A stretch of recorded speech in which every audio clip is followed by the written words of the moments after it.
Hi guys, bumigay yung electric fan namin sa may second floor. Actually, okay pa naman yung ikot niya, no? Yung may nadali lang siguro dito sa likod, yung swinger niya, hindi na gumagana. Babaklasin ko muna yung ano niya, yung cover. Ayan, binaklas ko na. Yun, na-detach na yung kanyang gearbox. Ayan na, oh. Linisin ko muna nitong ano, no? Itong paintbrush kasi maalikabok na eh.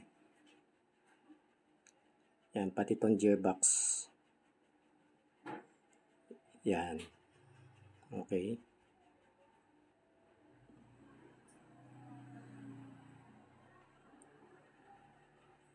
Linisin ko, masyado maalikabok na eh, no? Yan, tatanggalin ko rin itong tornilyo ng swinger arm sa ilalim ng gearbox para makuha ko na yung gearbox niya.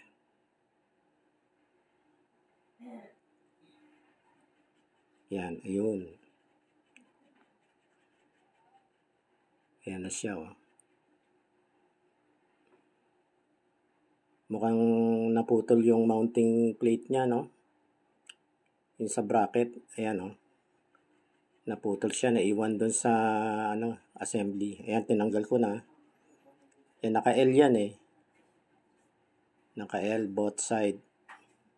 Doon nakakabit yun, nakatornilyo sa may dalawang butas doon sa motor assembly, no? Ayan.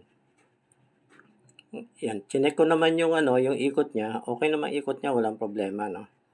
Wala siyang problema sa motor.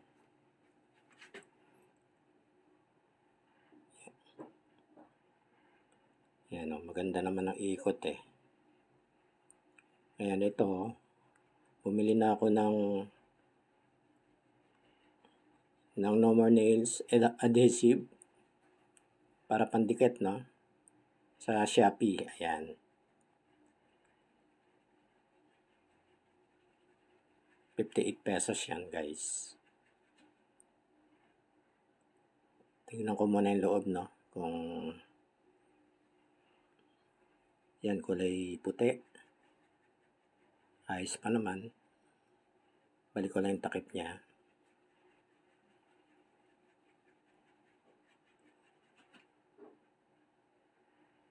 Ito pala yung gearbox na tinanggal ko sa itaas, sa pan.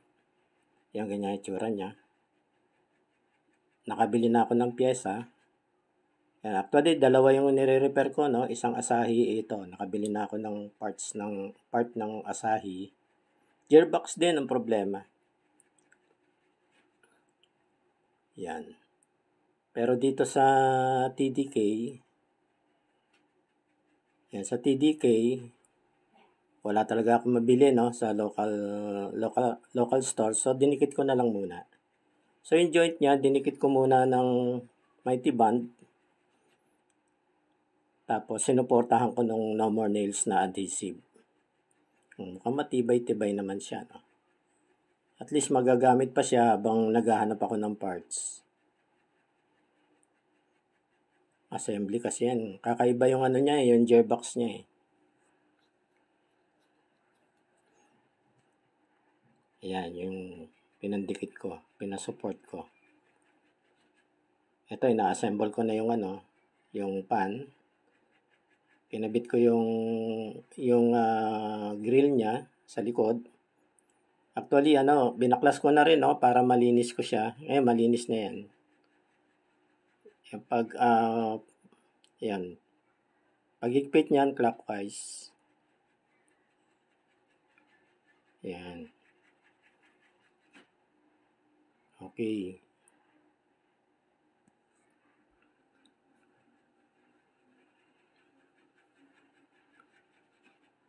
Yan, tapos tong pan blade. Meron yan stopper doon sa may shop, no? Parang stopper pin. Yan, naka-across doon sa may butas doon sa shop. Yun doon, nakalusot. Ngayon, dito naman may kanal. Dito sa pan blade, Yun naman yung doon, itatapat. Yan. Okay, tapos lagay ko na yung panghigpit. So dito sa fan blade, ano pala to, counterclockwise ang ano to, higpit nito, no?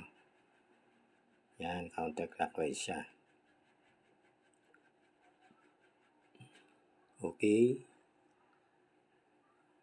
Higpitan ko pa.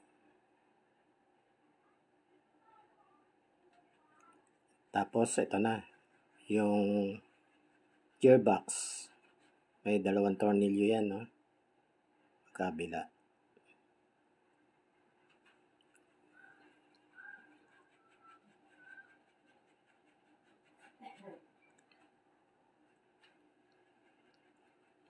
Yan.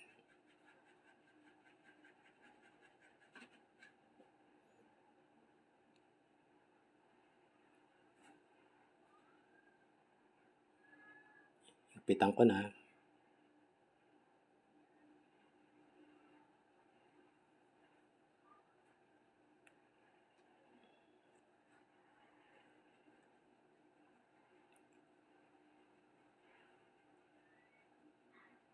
Okay, kakabit ko na rin yung swinger arm. May tornilyo yan dun sa ilalim, no? Ng gearbox. Yan. Inago-hold sa swinger arm. Okay. Tapos, yung sunod, tong pabigat. Kailangan meron tong pabigat, no? Para maging stable yung ano niya, yung likod niya. May isang tornilyo yon sa kanan. Lagay ko na yung tornilyo.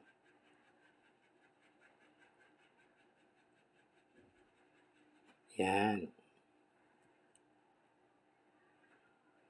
Okay. Then, yung capacitor naman, may 2 post doon. Parang clamp yun, ano? Doon ko isusuksok yung capacitor.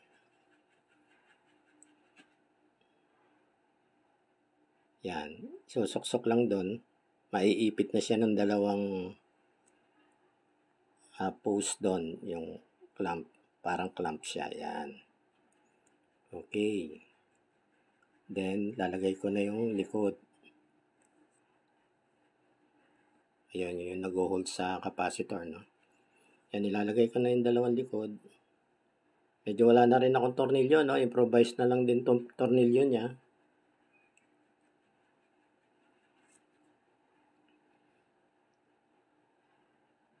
Yan, kailangan makita ko muna yung butas na ano na pagkakabitan ng tornilyo. Yan.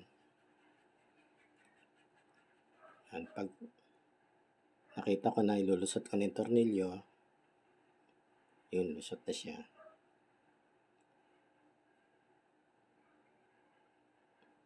Okay. Yan, kinabit ko na rin yung yung front grille. Tapos, medyo usog ko doon. Tapos, tetestingin ko na. Ayan guys, working. Nagsiswing na siya. At malamig naman yung kanyang yung kanyang hangin. Working na siya. Ayan So, okay na to. Working na.